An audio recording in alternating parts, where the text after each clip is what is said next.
How's she going, my son? And welcome back to Civilization 5 with Polynesia. Uh, we might have a chance of getting the pagodas this time. Because, I had, as I mentioned in the previous episode, I had lost in about an hour of footage, but I reloaded the save from the start of that hour, so I'm kind of doing an alternate timeline here. And I think Sweden took pagodas when they made their religion. But I think the computer actually made a different choice this time. I don't remember what one was his. His was Protestantism. He was a Protestant, basically. And I don't think he took pagodas this time. Which means it's still up for grabs.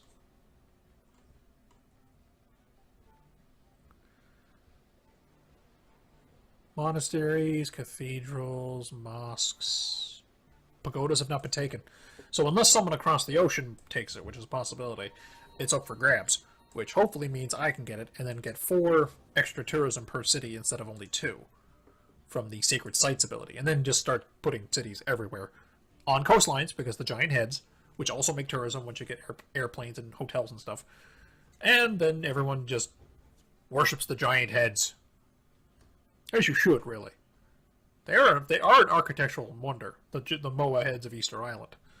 So, you know, show them some mad respect. No! Freaking barbarian boats.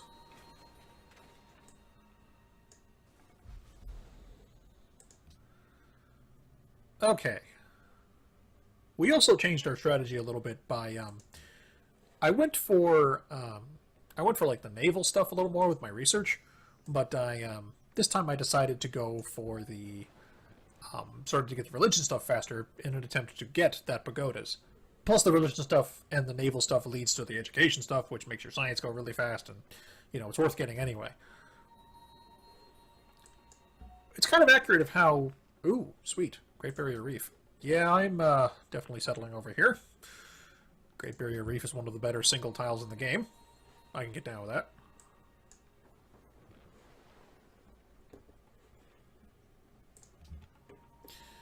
Plus, you always get 2 of them, because, you know, it's... The Great Barrier Reef is pretty big. What was I talking about? Oh yeah, but I was mentioning how the religion leading into the education stuff in this game is pretty reflective of how it worked in reality, or in like real history, because you know religion was one of the things that made humanity bundle together in groups to work for everyone's collective benefit, not just for the sake of themselves or their immediate family. There is only one good, knowledge, and one evil, ignorance. And, you know, from there, teaching the religion was like the first form of was like one of the first forms of education, because it was something that had to be handed down. It wasn't really something you could kind of stumble into in practice, versus like the basic skills of life, which back then would have included like hunting and trapping and stuff. But in and I did remember having a debt last time, so let's get currency sooner than later. But from there, teaching, you know, just the idea of teaching something that isn't the super nuts and bolts of life, or the super nitty-gritty nuts and bolts of life, made, you know, further education possible, which was, you know, started teaching mathematics, started teaching, you know, history itself, without the context of it being, you know, a fable or a myth or whatever, or you know, a parable.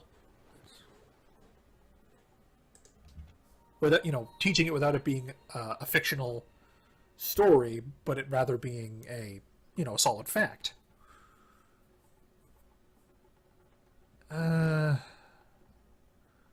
Geez, talk about being caught between a rock and a hard place. Sometimes you can get lucky and they'll either back off or the scout can take them out if they're defending. Because if the barbarian's attacking every turn, they're not healing. I mean, I don't think barbarian units can heal anyway. But the scout will be getting 10 points back a turn, get a defensive bonus, and will be doing damage on top of that. So, you know, you can kind of suss it out a little bit there. But, you know, we'll see what happens. We will see what happens. Well, they didn't attack this turn, so that's a good sign.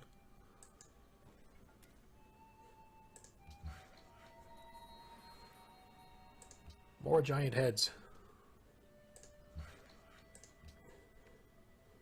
I don't remember if the actual Easter Island heads were actually ever stated to be a religious thing or not.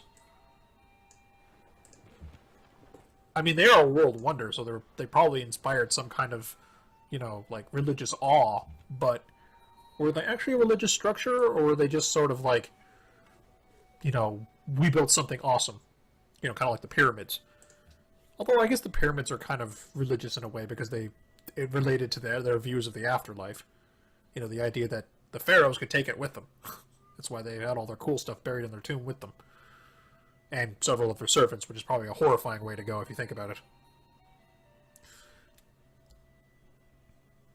And their cats. It's no secret the Egyptians like their cats. And, being buried alive, or, well, not alive, but buried when you're post-mummification with your feline friend was not unusual. Which I think is kind of awesome. In a weird, old world, sort of backwards kind of way. Now, where did I say I wanted to settle here? Although, tundra. Tundra is like the worst tile in the game that isn't snow. Because snow is just unusable. Unless there's something good on it, like oil or uranium or whatever. But, tundra is just bad. And unfortunately, some civilizations start on it. Like, I think Russia has a bias towards it. I mean, which makes sense. I mean, that's what you'd call Russia, the tundra, right? Okay, we got another worker done. Start working on the Oracle. A couple of turns behind, but I don't know. But, like, the thing is, at this point, we're hitting the point with the World Wonders where it's like, who's going which direction in their civilization? Because, like, it doesn't matter who gets the technology first anymore, because some people may not be going the right way. Because, like, the more warmonger stuff is down here, whereas the, like, higher education religion stuff's up here. So, like, even if someone is in the medieval era, their technology might be all down here. They might not even have, like, this stuff yet, due to the way the computer plays.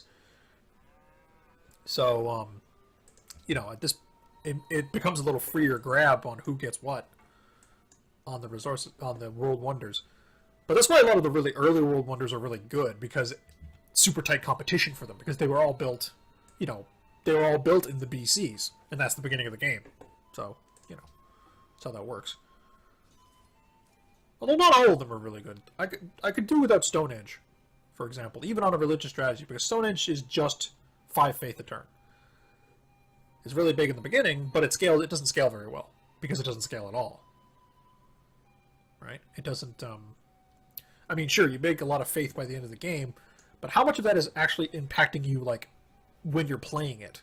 Because, like, it's one of those, like, looks good on paper situations, which you can get in video games a lot, versus something that doesn't look good on paper, but that is actually really good in practice. Okay. 3 tile spread. Probably, like, here? But then I'm missing a good spot for a giant head. Here? Yeah, because then I get all the deer as giant head spots. I get the fur. I get a 3 giant head spot, because there'll be a giant head here, a giant head here. This spot will be 1, and it'll be a 3 culture instead of only 2, which is good.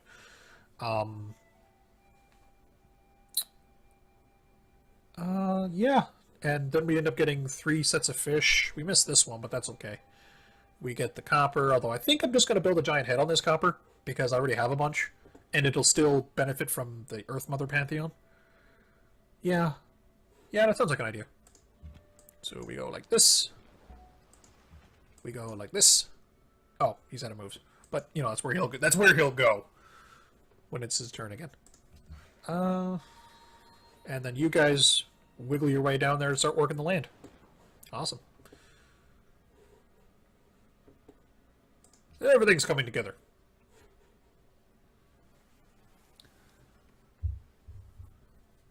That's definitely the joy of this game for me, is seeing decisions I made early game affecting me later game and like reveling in it.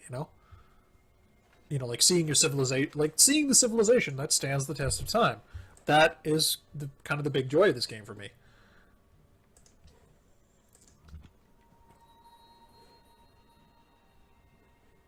Huh.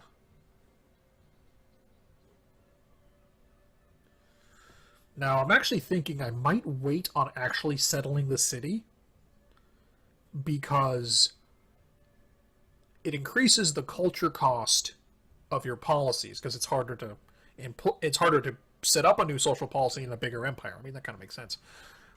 You got more people you have to convince that this is the right idea. So I might wait. 9 turns though, that's a long time. Especially really early game. Nah, I'm just going to do it. Bam. Tonga has been founded. Good times. Alright, Tonga. Oh, God. Oh, God, it has 1 production. Oh, what have I done? Oh, that's okay. That's okay. It'll work itself out. One way or the other. Very slowly. It'll work itself out.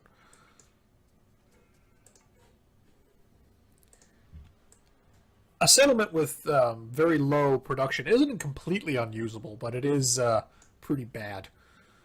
I mean, until you're really late game and you've got money to throw at it, then that works too. That's particularly what you do if you go order. Basically PC way of saying communism is they get a lot of things that make their buildings cheaper, and they even get like a thing that makes their settlements start with 4 instead of 1, which is really cool. Quebec City wants giant heads, don't we all? Colombo desires a terracotta army. I don't like the terracotta army. I never build for it. I mean, I've built it once for like an achievement or something, but that's about it. Because it multiplies basically every military unit you have, you get another one, and it spawns near your city, your capital. But you build it so early game that the military units you get from it aren't really worth it. Plus, you'll go into amazing debt because you're got to maintain all these units now that just suddenly came out of nowhere. So, I mean, sure, it could be a good play military-wise, but at the same time, you're taking a lot of time out of building those units to build the terracotta army. So it's like I'm kind of like thinking to myself, like, why not just build more units with that time and save your resources. Now, admittedly, I could see it being pretty useful on a game where you start at a later era because you have the technology built in already and can make better military units, but then the terracotta army isn't already been built by, just the computer doing its thing. So, that could be useful. But, just starting from ground zero and working your way up, I don't find the terracotta army all that good. I would, trying to see where it shares. Yeah, I'd rather spend my time having built the pyramids, for example. Which comes from a technology a step earlier, so, that's how that works. You gotta be careful about chaining wonders, because if you build too many wonders and you're not building anything else, you do tend to suffer just from lack of other things built, like your necessities, right? Civilization isn't built on its wonders; it's built on its basic foundation. Having enough food, having enough resources to build, having enough, safe space. So you can't spam wonders and win. Egypt is close because that's kind of what they do. Yeah, do. But they still need to build their basics. Speaking of Egypt, though, I remember one other game I played, Age of Mythology. It's like the Age of Empires games, but it has the fantasy element of it to it. Egypt was really fun in that because they spammed the mythological units because they got faith, which was basically just money for mythological units in that game, by just building monuments. Mathematics is the gate and key to the sciences. So it didn't tie up your workers and thus your unit cap to make faith. You just made faith from your buildings, which you can make an almost infinite number of, and then you could spam like there were like alligators that had laser beams to give you an idea, and like giant fire breathing birds and stuff. It was pretty cool. Get currency, and one of the coolest features about it though is that since they were a culture that lived in a place that didn't have forests, your houses, which were the thing that increased your population cap, didn't need wood, and that's all they need. That's all they did need for the other faction. So you built houses for free, which was cool. Because you could just build as many as you want. You don't have to worry about budgeting your resources to building your other buildings and your military units and such.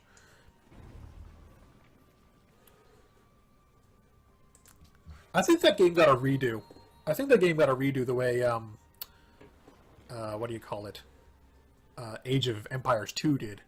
I think they got one of those overhauls too. So, actually, yes, I know they did because I remember looking at it and being like, "Man, I want to play that again, but I'm broke."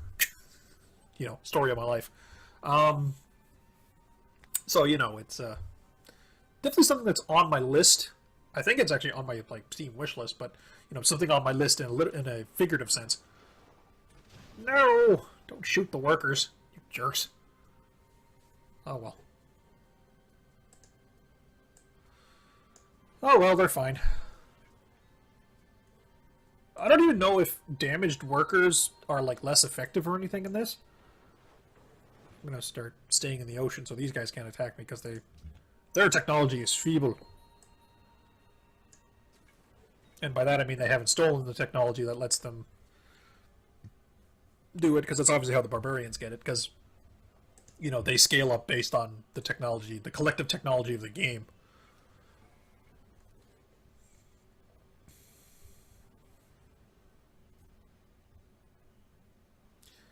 I'm thinking right here. I get the marble. I get 3 fish. I get the sheep, but I'm probably going to build a giant head on that.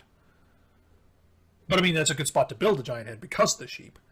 And then, but all these cocoa are on giant head real estate. I'd probably claim one of them. Probably this one. And then just have the rest of them be good giant head spots. Yeah, because, this would be really good, because giant head, giant head, giant head, giant head, giant head, giant head, giant head, and then they all start synergizing with each other. Because every giant head that's next to another giant head makes both giant heads bigger. And by that I mean produce more culture, which, snowballs quite nicely. Plus I would have the 1 cocoa for, actually increasing the happiness of my people, and the marble.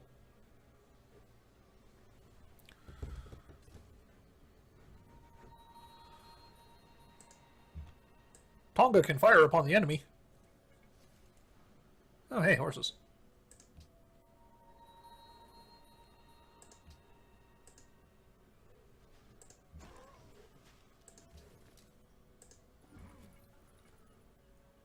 Hey, free worker. I might actually keep that, because it's not going to keep Quebec City in my good books, because I remember... No, that was Quebec City saved its own person, that's why I didn't get the good points with them. But, yeah, the giving them back the civilian would make them friendly with me, but that would wear off over time. Whereas if I kept the civilian for myself, I would have a worker until it dies or gets captured or something, which could be for the whole game. That isn't built. That needs to be a giant head.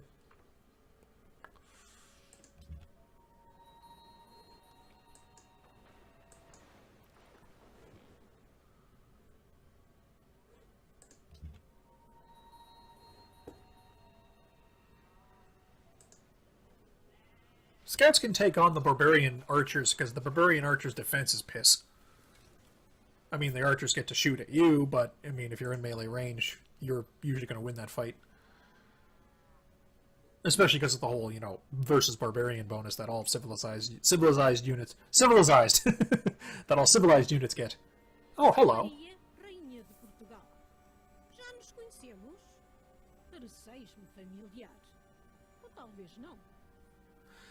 She's not saying the right quote, but one of the quotes that she says when she first meets you, something about "you look familiar, but I don't believe we've met," something like that. And the fact that this woman, I've actually read her history in the game, went insane, almost makes me think they kind of made a slight nod to the idea that this Maria the First is aware she's in a video game, and she's seeing you, the player, again, whoever, depending on whoever you're playing, and she's like, "Do I know you?" Like she's like seeing through the fog. She's seeing through the fourth wall, but it's foggy, so like she doesn't quite get all the details. I don't know. I think it's fun, but she's also a really good. Ooh, you guys have gold.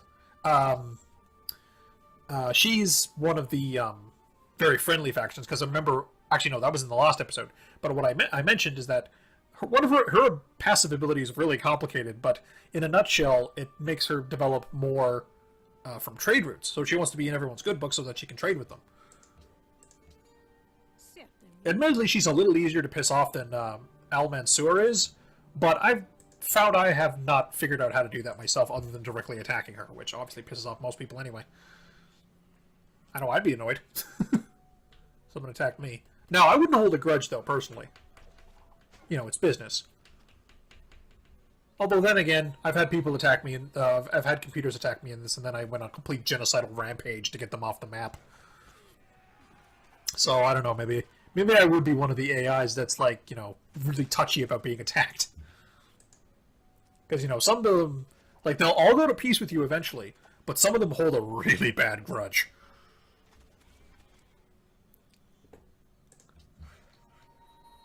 Germany. Otto von Bismarck. He's really bad for that. He holds a really big grudge.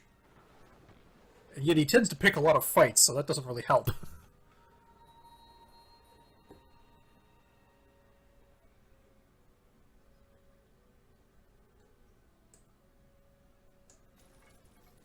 I should get the edge because of the Maori warrior thing where they're, you know, terrifying. Because they're crazy cannibal men with the big-ass swords. Ugh, only won by one. Actually, they won by 1 point. Ugh, that's no good. Oh well. I'll chip them down. It'll take a while, but I can chip them down. I could also buy an archer. But that would deplete most of my nation's gross national product, so that would not be a good idea. Considering the gross national product of this nation is basically pocket change at this point. I mean, it is for everybody at this point, but still. Or I can do this. But anyway, I'm actually running a little long, so that decision will have to come into the next episode. But anyway, thank you so much for watching. Twitter, Tumblr, and subscription are in the description as usual. I'm also going to experiment with leaving subscription links on the video as well. You know, a little small, unobtrusive one in the corner somewhere. Civilization 5 continues to be a slow but an enjoyable game. Finding, you know, this early game segment where we're just finding our neighbors is pretty fun, because it's like, oh, I found you first. And, you know, particularly if you're doing a fast tracking to the World Congress to found that really quickly so that you get the bonuses in the World Congress so you can politically screw with the world in the way you want. But even just, you know, finding your neighbors and being like, okay, so I know you're here and I know this one's over here, and, you know, just the sussing it out of world domination pretty much. And, you know, growing your city and whatnot.